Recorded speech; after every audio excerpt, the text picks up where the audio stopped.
акчага дагы сатылган учурлар болуп атат, шайлоочулардын.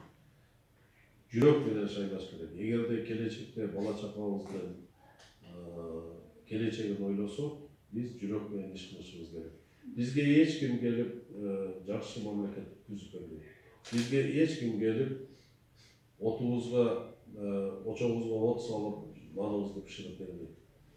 Анын баардыгын жасай турган биз өзүбүзбүз. Ошон үчүн урматтуу кыргызстандыктар, кыргыз элим, биздин келечегибиз, биздин бактыбыз өзүбүздүн гана колубузда.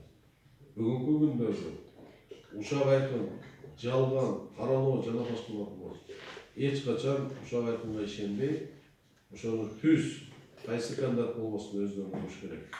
Экинчиден, кандай гана буттоосулар болбосун, кандай гана кыйынчылыктар болбосун, эгер эл колдоп, эл менен чогуу болсок, биз жеңишке жетебиз. Ал буттоосуу, адилетсиздиктин баардыгы суу кечпейт.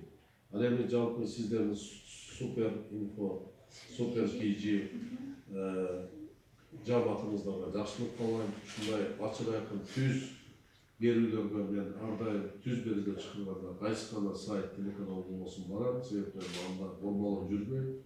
Ишиңиздерде ийгилик, сиздер канчалык чындыкты элге жеткизип, канчалык актуалдуу маселелерди ушул жерде саясатчылар менен, эксперттер менен талдасаңыздар, ошончолук көп пайда келесиздер деп ишенем. Рахмат.